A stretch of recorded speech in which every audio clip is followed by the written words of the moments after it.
My son texted me, "We're cutting ties, don't come to family dinner anymore." And the whole family group chat watched in silence. The next morning, I made one phone call that would destroy everything he'd built. If you're watching this, subscribe and let me know where you're watching from. What Alexander didn't know was that I'd been collecting evidence of his crimes for 3 years. The message arrived at 9:47 a.m. on a Tuesday. I was wearing my grandmother's pearl necklace, sipping green juice in my Upper East Side apartment when my phone buzzed with the family group chat notification. 30 years of tradition, dismissed with thumb taps. "Mom, we've decided it's time to cut ties. Don't plan on coming to family dinners anymore. This is what's best for everyone." I stared at those words, watching the little check marks appear as everyone read them. Victoria, my charming daughter-in-law, responded with a crying, laughing emoji. My brother Robert left it on red. My sister-in-law Janet? Cricket sounds. Not one person defended me. I took a screenshot. Evidence, darling. Always collect evidence. Scrolling up through months of messages revealed the full picture. Birthday parties I wasn't invited to. Weekend trips planned without me. Graduations and holidays happening in a parallel universe where Margaret Wilson didn't exist. How very modern of them. The most recent photo Victoria shared was from their Hamptons vacation. My money funded those designer swimsuits and champagne toasts. Alexander's salary from the company I built paid for every caviar-topped moment. The irony was so thick you could serve it at dinner parties. I set my phone down and walked to my kitchen window. 67 floors below, New York hummed with people building empires, destroying enemies, making deals that would change everything. How fitting that I'd be joining them today. My landline sat on the marble counter like an old friend. I picked it up and dialed a number I'd memorized 3 years ago, but never used. The number I'd kept for exactly this moment. 2 rings. "Margaret Wilson," I said when she answered. "I think it's time we had that conversation."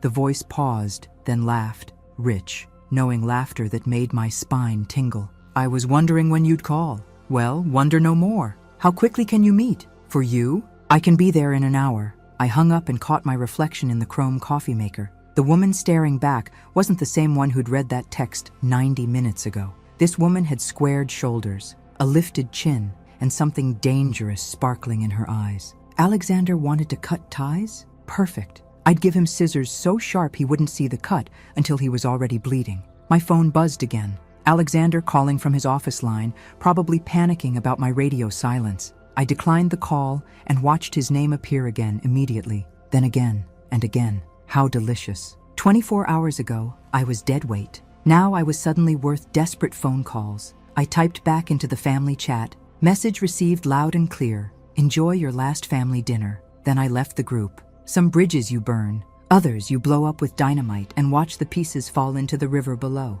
Today, I was feeling particularly explosive. The family meltdown hit like a tsunami within minutes. Alexander called 17 times before switching to increasingly frantic texts. I sipped champagne and watched his desperation unfold while planning exactly how I'd destroy everything he'd stolen from me.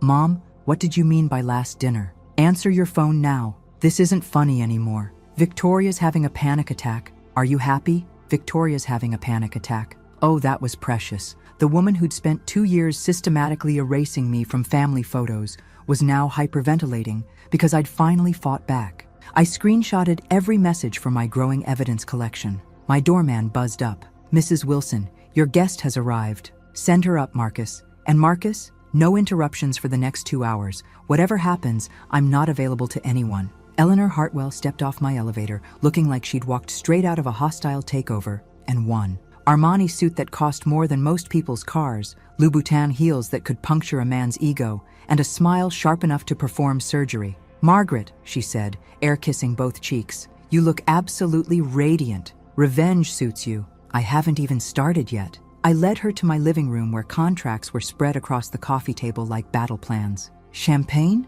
We're celebrating." "What exactly are we celebrating?" "Alexander's education. He's about to learn what happens when you dismiss the woman who built your playground." Eleanor's predatory eyes gleamed as she studied the paperwork. "These are your Wilson Enterprises shares, 49.8%. I never liked being controlling." I laughed. "Though I suppose I'm about to become very controlling indeed." She settled into my Italian leather sofa, crossing her legs with the confidence of someone who destroyed bigger empires before breakfast. "Tell me everything." I pulled out a manila folder thick enough to choke a horse. Bank statements, email printouts, recorded conversations, photographs of Alexander and Victoria living beyond their legitimate means. The kind of evidence that could bury someone so deep archaeologists would classify them as a historical find. Alexander thinks he's been clever, moving company funds through offshore accounts, creating fake vendor contracts, paying himself bonuses that would make a Fortune 500 CEO blush. I flipped through pages of financial records. And Victoria? Sweet Victoria's been treating our charitable foundation like her personal shopping budget. Eleanor whistled low. This is embezzlement, multiple felonies. Among other delightful crimes, fraud, tax evasion, breach of fiduciary duty. It's like they were using a criminal activity checklist. My phone erupted with another call from Alexander.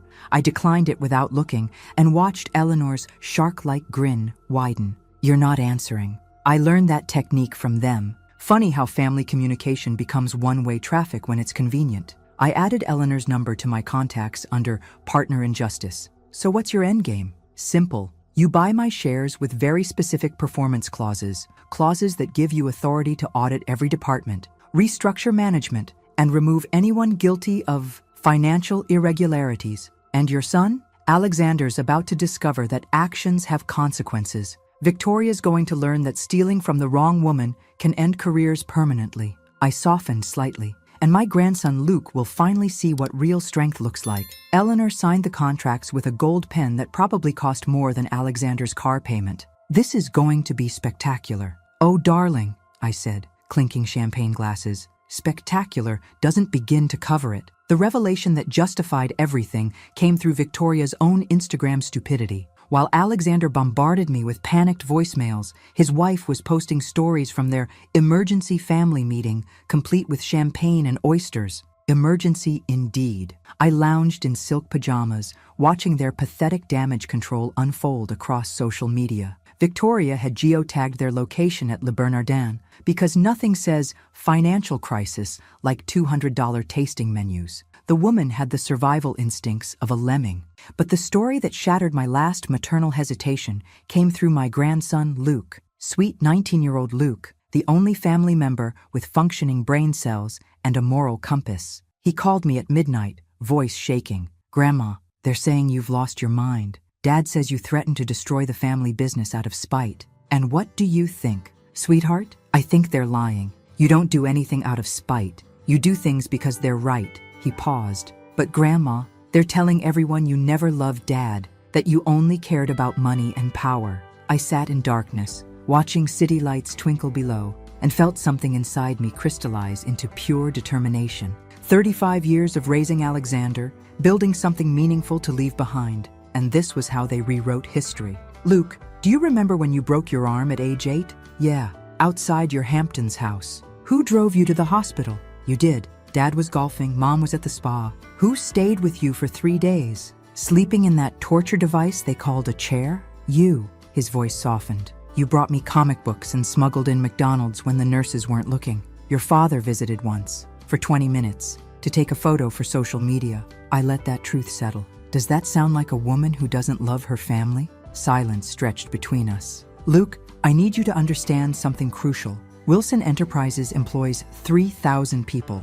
I created those jobs, funded college scholarships, donated millions to hospitals and schools. Your father and Victoria have been stealing from that legacy, from those employees, from your future. Stealing how? I explained in terms a Columbia business student would grasp immediately. The diverted charitable funds, offshore tax schemes, fake vendor contracts, funneling money into personal accounts. Luke understood the implications within minutes. Jesus Christ, Grandma. Language, but yes. Jesus Christ indeed. So when you sold your shares to Eleanor, I sold them to someone who can perform surgery without anesthesia, someone who won't let family sentiment interfere with justice. Are you going to destroy them? I considered the question carefully, swirling imaginary wine in my empty glass. I'm going to give them exactly what they've earned through their choices, Luke. Nothing more, nothing less. Your father wanted to cut ties? Well, I'm exceptionally skilled with sharp instruments. Luke laughed, despite himself. You're terrifying. Thank you, darling. It's taken 67 years to perfect the technique. After hanging up, I made chamomile tea and reviewed Eleanor's preliminary audit findings. She'd moved with surgical precision, discovering financial irregularities that made my evidence look like amateur hour. Alexander and Victoria weren't just thieves, they were incompetent thieves leaving digital fingerprints everywhere. Tomorrow, the real education would begin. Eleanor's first audit meeting escalated my son's panic into full-blown hysteria. She demanded financial records going back 5 years, access to all offshore accounts, and explanations for every transaction over $50,000. Alexander called me 63 times. I counted them while getting a manicure. "Mrs. Wilson?" my nail technician asked. "Should I answer that? It keeps buzzing." "Oh no, darling. Let it buzz. It's like a very expensive vibrator. Eventually the battery dies." She giggled while painting my nails crimson red. Victory red. By noon, Eleanor texted updates that made my day brighter than Times Square. Alexander had tried claiming the offshore accounts were strategic tax planning.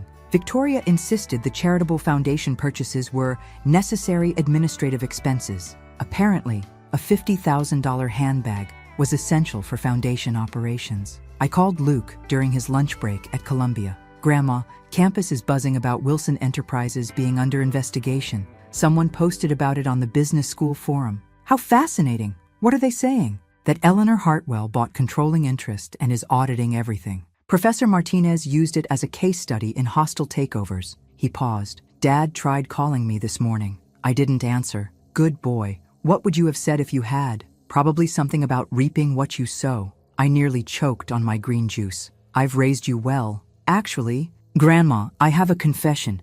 I've been documenting their spending for months, for a class project on family business ethics." His voice turned sly. "Want to see Dad's credit card statements from the last year?" "Luke Wilson, you beautiful, devious child. Email them immediately." 20 minutes later, I was staring at financial records that would make a prosecutor weep with joy. Luxury vacations charged to company accounts. Personal shopping sprees billed as client entertainment. A $30,000 wine collection listed as office supplies. I forwarded everything to Eleanor with the subject line, "Dessert menu." Her response came instantly. "You've raised a delightfully ruthless grandson." At precisely 3 p.m., my landline rang. Alexander calling from his office. "Mom, we need to talk." "Do we? Because yesterday you seemed quite clear about cutting ties." I was angry. Victoria was upset about the foundation audit. Upset about being caught stealing. "You mean, she wasn't stealing? Those purchases were legitimate business expenses." I laughed so hard, I nearly dropped the phone. "Alexander, sweetheart, in what universe is a Hermes bag a legitimate foundation expense? Are we delivering aid to fashion-deprived regions?" Silence. "Mom, Eleanor's threatening to fire half the management team." "How terrible. Maybe they should have managed better." "She's demanding access to personal bank accounts." "How invasive. Almost like she suspects criminal activity." "This isn't a joke." "You're absolutely right. Embezzlement is very serious business." I examined my fresh manicure. "I hear orange jumpsuits are quite slimming though." "Mom, please. We can fix this. We can pay back whatever you stole." "How generous." The desperation in his voice was delicious. 24 hours ago, I was dead weight. Now I was his only hope for salvation. The irony was so perfect it should be framed. "What do you want?" "Nothing you're capable of giving." "Alexander." "Money? I'll give you money." "With what? Your Cayman Islands account is frozen." The sound he made was somewhere between a whimper and a death rattle. "How do you know about—" "I know everything, darling. I've known for 3 years.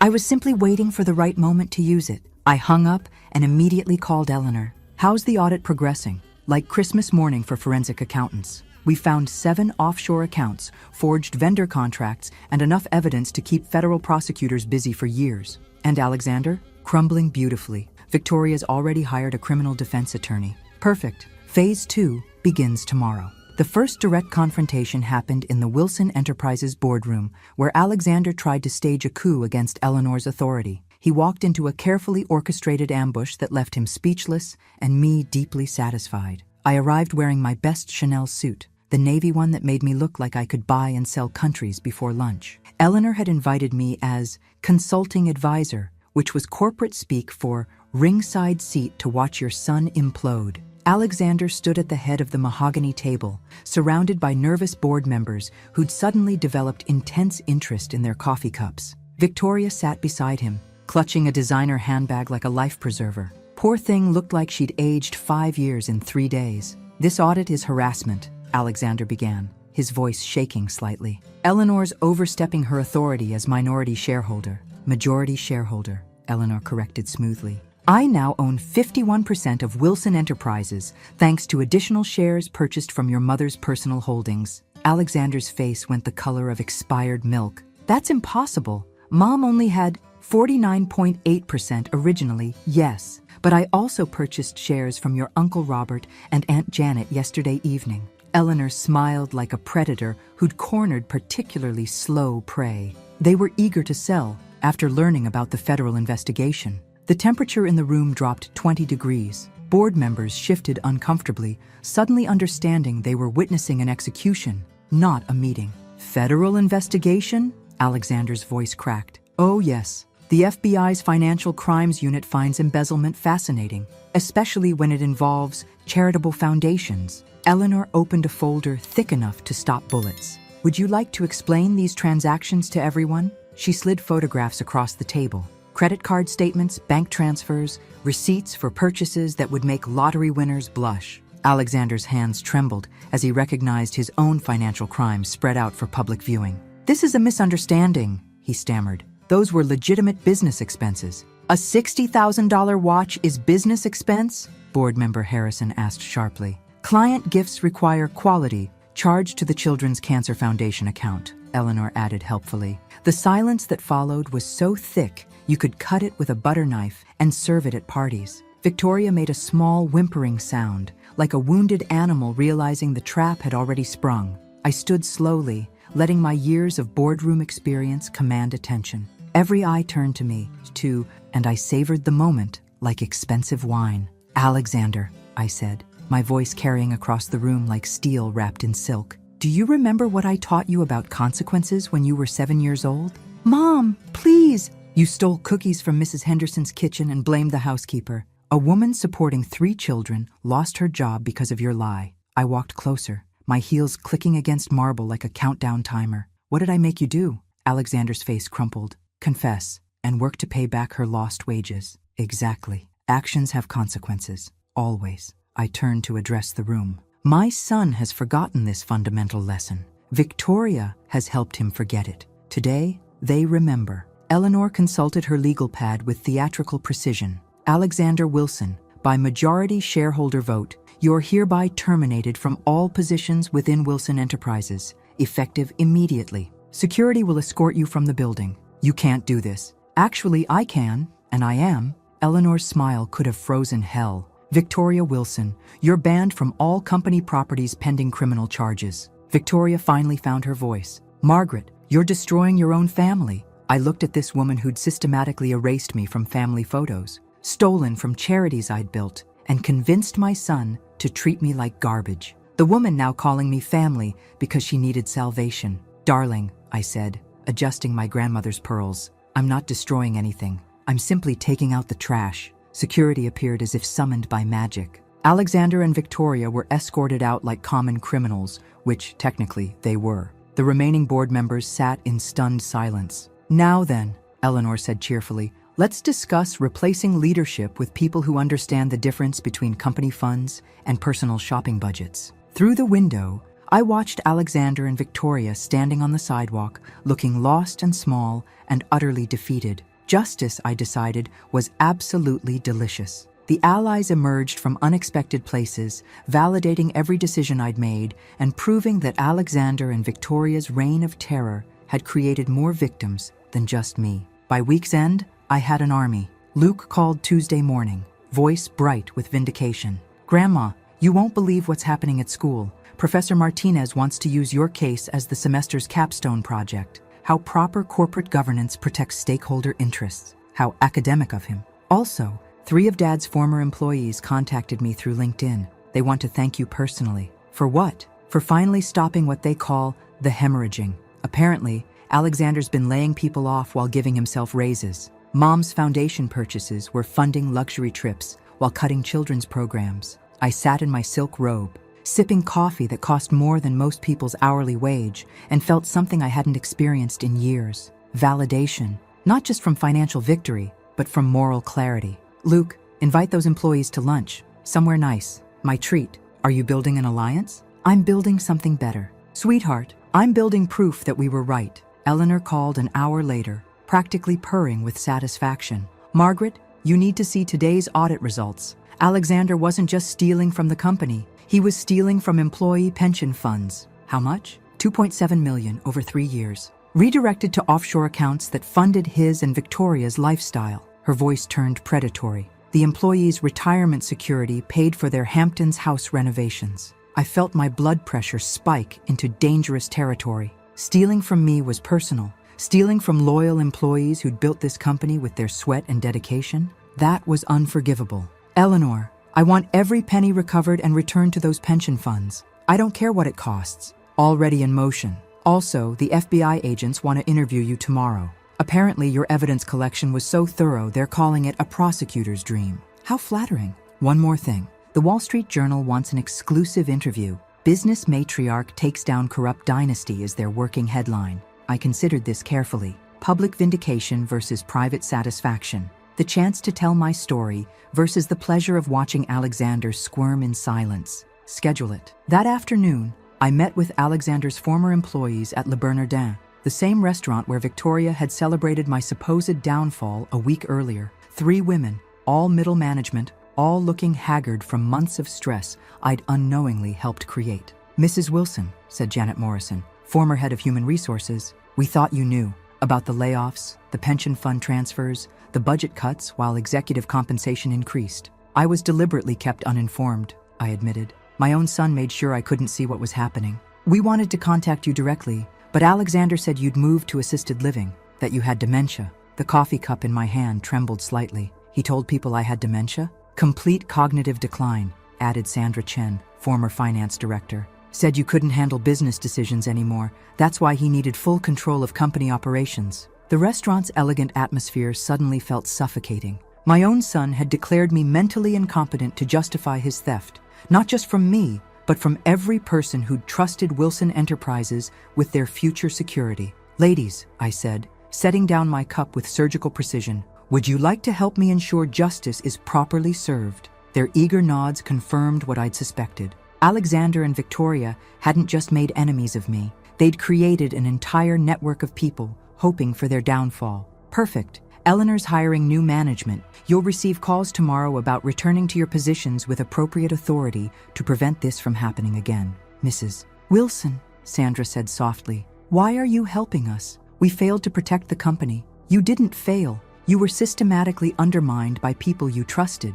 I smiled, feeling my grandmother's steel spine straighten to its full height. And because, darling, no one steals from my people and lives to enjoy it. Walking out of that restaurant, I realized I wasn't just seeking revenge anymore. I was leading a revolution, and every revolution needs willing soldiers. Alexander had no idea what army was coming for him. The revenge reached its perfect crescendo when Eleanor called an emergency shareholder meeting and exposed everything publicly.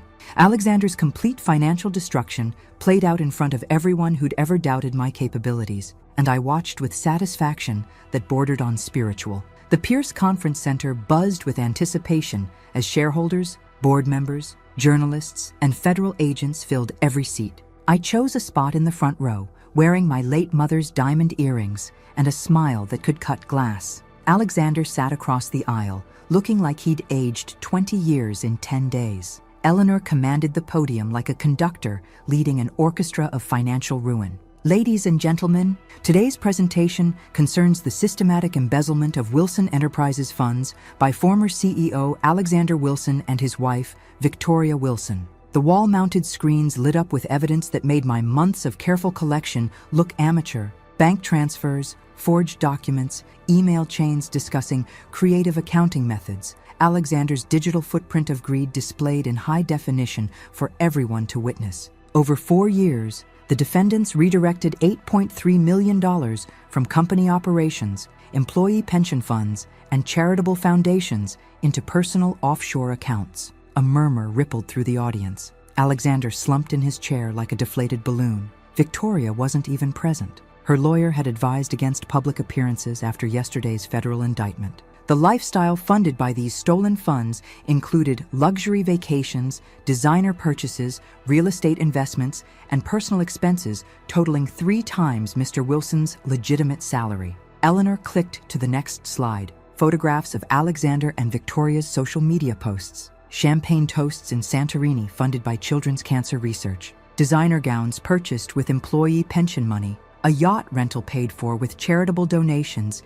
intended for homeless shelters. The journalist from the Wall Street Journal scribbled notes furiously. This story would be front-page material by tomorrow morning. Most egregiously, when employee layoffs became necessary due to artificially reduced operating funds, Mr. Wilson approved his own salary increase of 40%. The room erupted. Shareholders shouted questions, employees demanded answers, and somewhere in the chaos, I heard Alexander make a sound like a dying animal. I stood slowly, letting my presence command attention. The room fell silent. "If I may," I said, my voice carrying across the space with 40 years of boardroom authority. "I'd like to address my son directly." Eleanor yielded the podium with a gracious nod. I walked to the microphone, feeling every eye in the room follow my movement. This was my moment, the culmination of everything I'd built, lost, and reclaimed. "Alexander," I said, looking directly at the broken man who'd once been my pride and joy.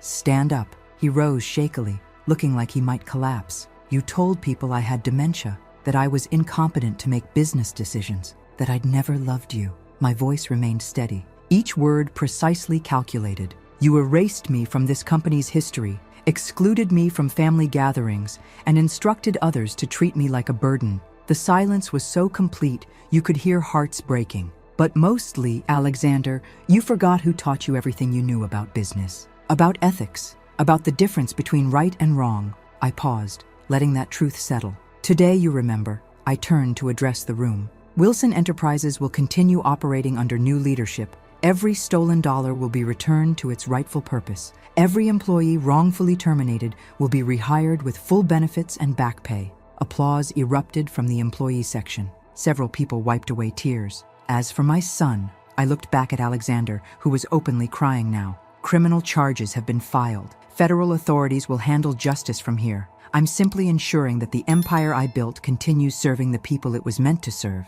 Eleanor resumed control of the podium. "The FBI has requested that Mr. Wilson remain available for additional questioning. His passport has been surrendered pending trial." I returned to my seat, feeling lighter than I had in years. Around me, shareholders celebrated the promise of recovered investments, employees cheered the restoration of their stolen security, and journalists captured every moment of corporate justice being served. Alexander remained standing, swaying slightly, looking around the room at faces that had once respected him and now saw only a common thief. Justice, I reflected, was even more delicious when served publicly. Through the windows, I could see news vans arriving. This story would be national by evening, international by week's end. My son's disgrace would follow him everywhere, while my vindication would rebuild the legacy he'd tried to destroy. Perfect. Alexander's desperate attempt at retaliation came through Victoria's family lawyer, threatening to sue me for elder manipulation and coercive influence. Their pathetic legal counterattack only strengthened my position and provided more evidence of their complete moral bankruptcy. I was enjoying morning tea on my terrace when Eleanor called, laughing so hard she could barely speak. "Margaret, you need to see this lawsuit Victoria's family filed. It's comic genius." "What are they claiming now?" "That you manipulated your elderly, diminished mental state to trick innocent young people into signing illegal contracts." Eleanor's laughter intensified. "They're claiming you have dementia and therefore couldn't legally sell your shares." I nearly choked on my Earl Grey. The same dementia Alexander claimed I had to justify stealing from employee pensions? The very same. Their entire defense strategy is that you're simultaneously too mentally incompetent to make business decisions and too mentally competent to be held responsible for their criminal prosecution. How delightfully contradictory. It gets better. They want to invalidate our share transfer agreement because you were allegedly under undue stress when you signed it. Apparently, being excluded from family dinner constitutes psychological duress. I set down my teacup and watched Central Park's morning joggers below. Such energy, such determination, rather like my current mood. "Eleanor, schedule a press conference. Today, what's your angle?" If they want to claim I'm a frail, confused old woman, let's give them a demonstration of exactly how frail and confused I am. 2 hours later, I stood before assembled media, wearing my sharpest Armani suit and a smile that could intimidate Supreme Court justices. Cameras flashed as I approached the podium, my posture straight as a steel beam, my voice carrying 40 years of corporate authority. Ladies and gentlemen, I'm here to address recent claims about my mental fitness made by individuals currently under federal investigation for embezzlement. I pulled out a manila folder thick enough to stop bullets. These are the financial records I personally compiled over 3 years, documenting systematic theft from Wilson Enterprises. Bank statements, transaction records, correspondence, recorded conversations, all collected through my allegedly diminished mental capacity. Laughter rippled through the press corps. I want to be clear about something. My son Alexander and his wife Victoria spent 4 years stealing from employee pension funds, charitable foundations, and company operations. When confronted with evidence of their crimes, they didn't express remorse or offer restitution. Instead, they hired lawyers to attack my mental competence. A reporter raised her hand. Mrs. Wilson, how do you respond to claims that you were manipulated by business rivals? I respond by pointing out that I graduated summa cum laude from Wharton Business School in 1976, built a $300 million company from a single fabric store, and successfully identified and documented complex financial crimes that federal agents called prosecution-ready evidence. I paused for effect. If that's diminished mental capacity, I'd hate to see what they consider sharp thinking. More laughter. Furthermore, I'd like to address claims of psychological duress. Yes, being excluded from family gatherings was painful. Do you know what's more painful? Learning that your son told employees you had dementia to justify stealing their retirement security. Learning that charitable donations meant for cancer, research-funded luxury vacations. Learning that your own family viewed you as an obstacle to their criminal enterprise. The room fell silent. So yes, I was under stress. The stress of discovering that people I loved and trusted were thieves. The stress of realizing I'd raised a son who would steal from children's cancer foundations to buy designer handbags. The stress of watching my life's work being destroyed by people who mistook my patience for weakness. I closed the folder with a decisive snap. Alexander and Victoria Wilson are criminals who've been caught, prosecuted, and held accountable. Their attempt to claim I'm mentally incompetent only proves they still don't understand the most basic principle I taught them as children. Actions have consequences. A reporter called out, "What's next for Wilson Enterprises?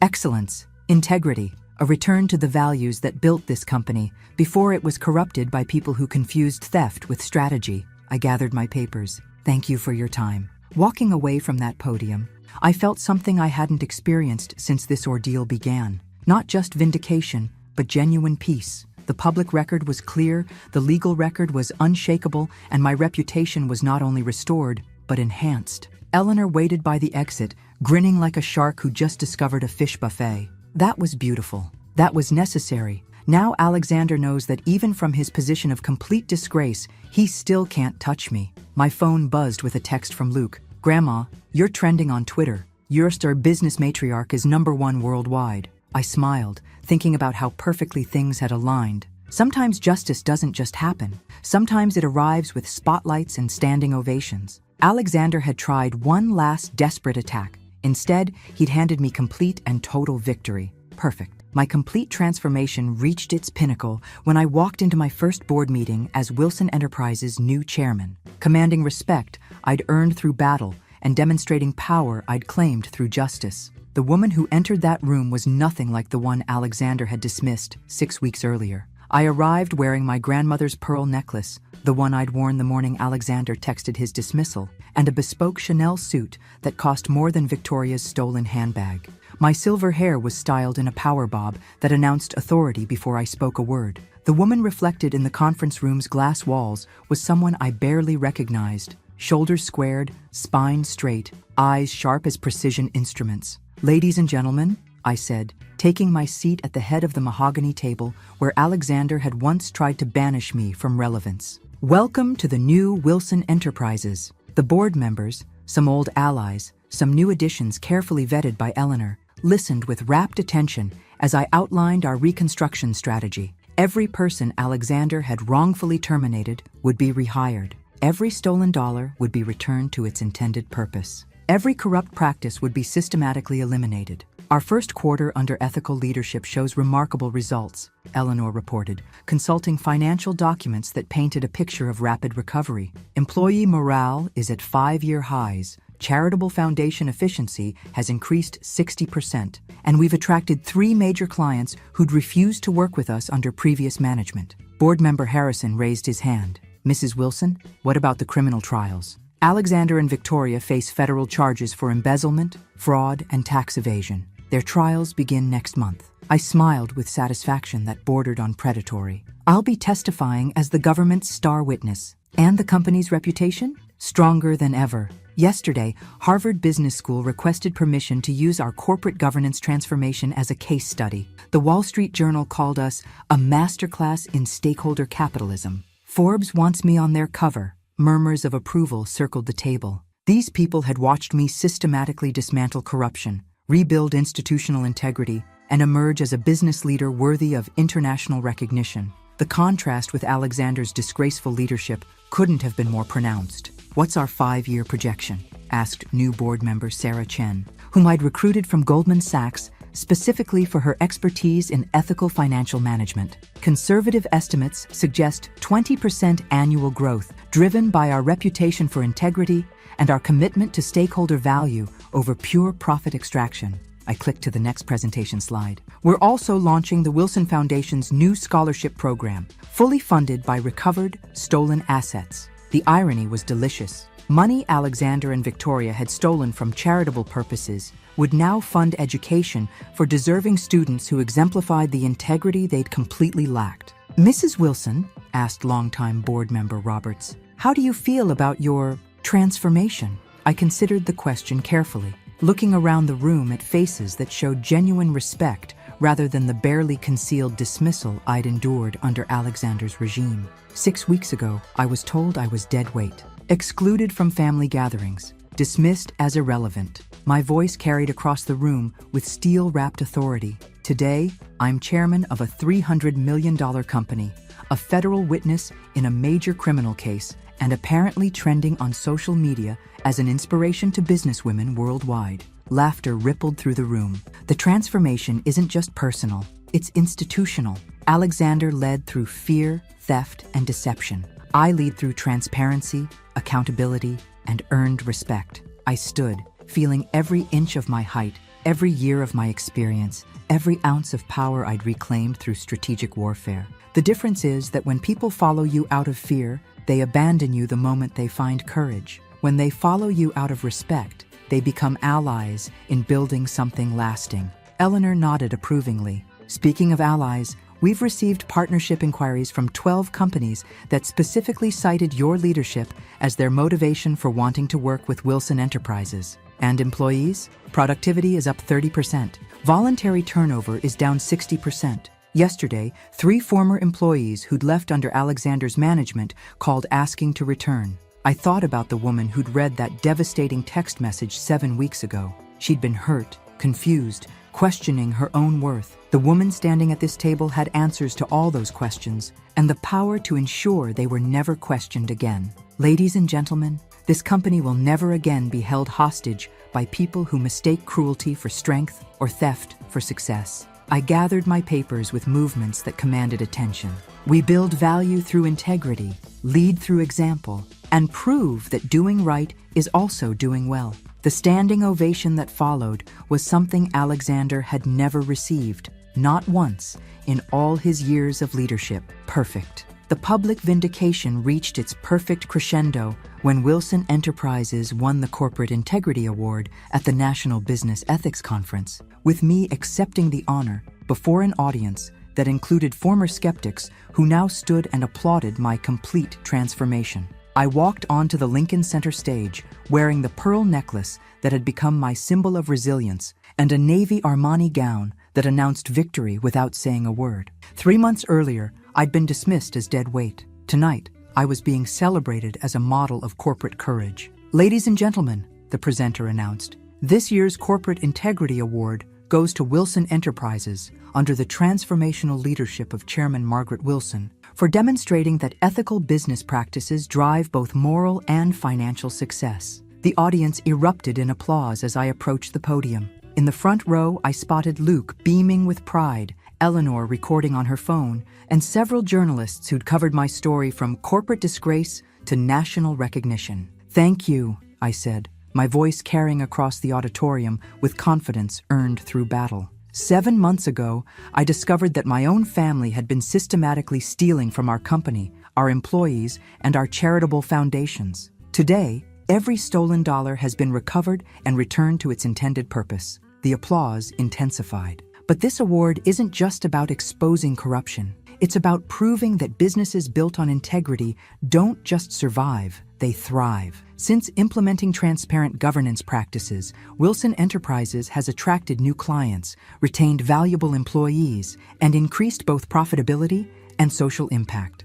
I held up the Crystal Award, watching light fracture through its surfaces like hope breaking through darkness. I want to share this recognition with every employee who continued working ethically despite corrupt leadership, every board member who supported transparency over convenience, and every stakeholder who believed that businesses can be forces for good in the world. The standing ovation lasted 3 full minutes. As applause washed over me, I thought about the journey from humiliation to vindication, from dismissal to leadership, from victim to victor. After the ceremony, reporters surrounded me for interviews that would broadcast internationally. A documentary filmmaker requested permission to tell my story. 3 publishers wanted book deals. Harvard invited me to deliver their commencement address. "Mrs. Wilson," asked the CNN business correspondent, "what would you say to other family businesses facing similar corruption? That loyalty to family doesn't require tolerance for criminal behavior. Sometimes the most loving thing you can do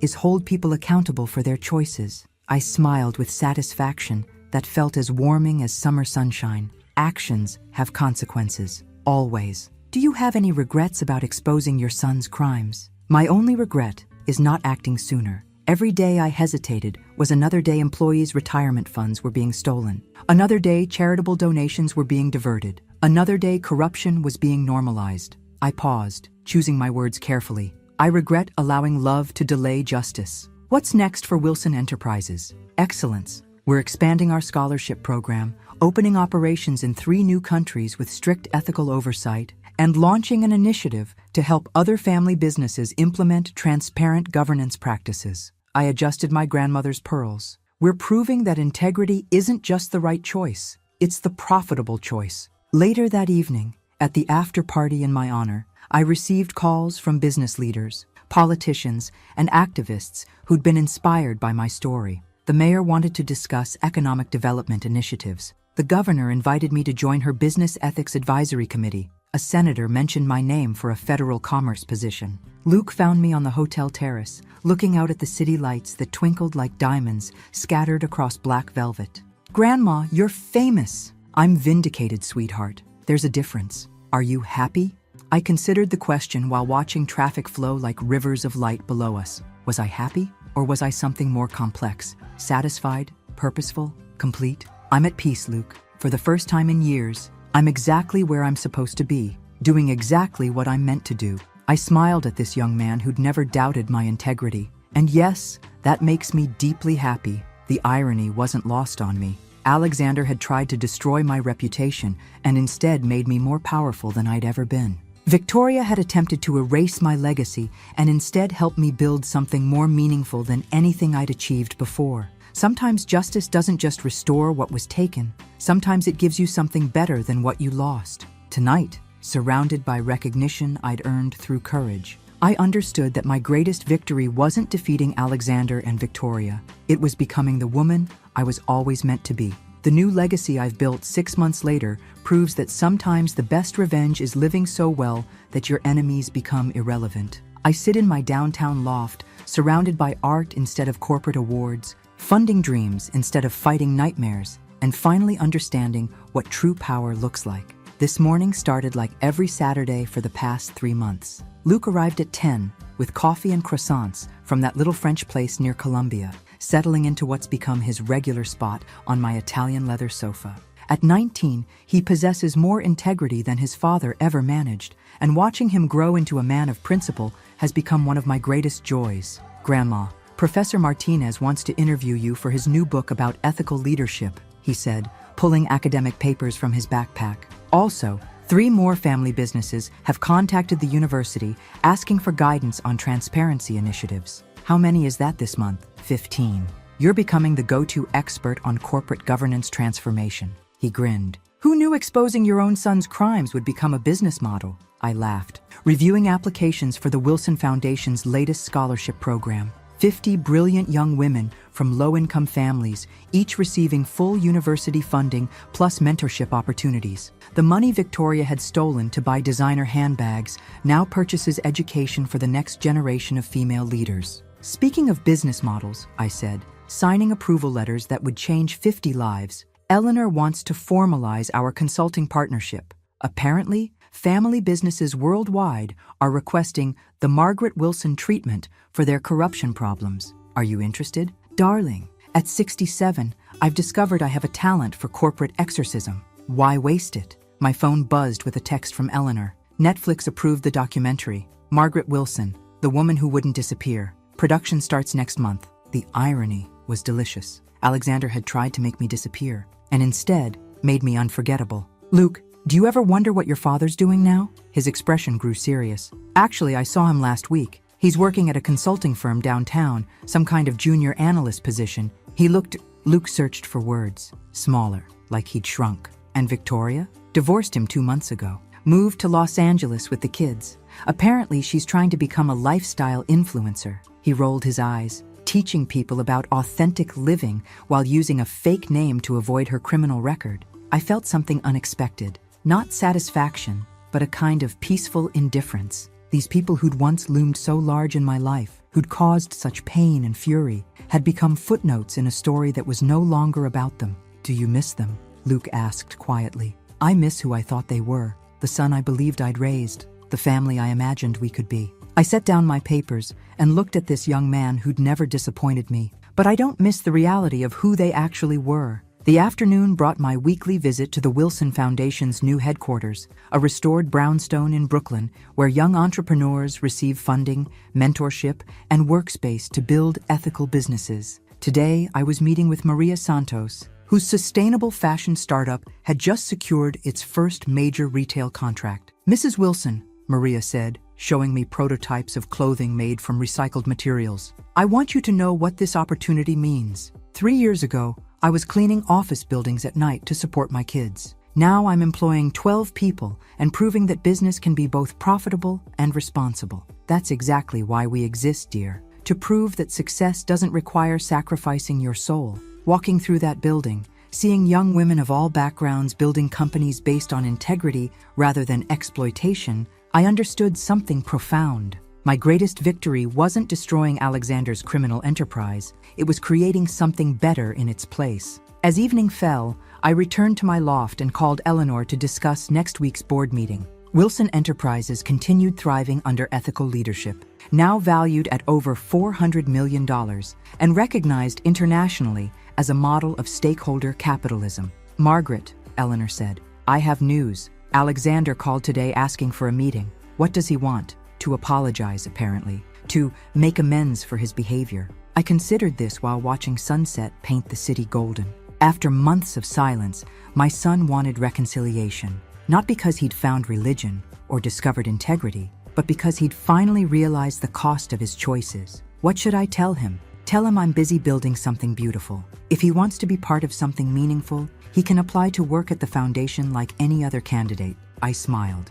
If he demonstrates genuine change and real remorse, we might consider giving him a chance to earn forgiveness. And if he doesn't, then he'll remain exactly what he chose to become, irrelevant to my story. That night, I sat on my terrace with a glass of wine, reading thank you letters from scholarship recipients whose lives had been transformed by money once stolen for luxury handbags. In my peripheral vision, Central Park spread like a green oasis in the urban landscape, beautiful and persistent despite everything that tried to diminish it. My phone displayed 17 missed calls from Alexander. I deleted them without listening.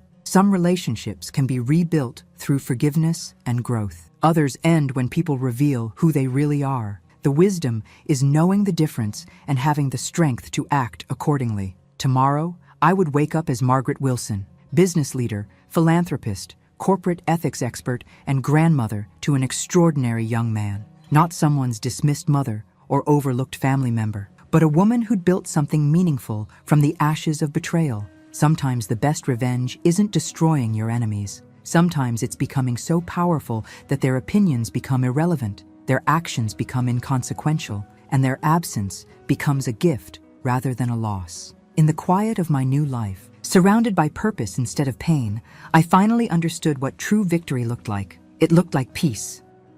Thanks for listening. Don't forget to subscribe and feel free to share your story in the comments. Your voice matters.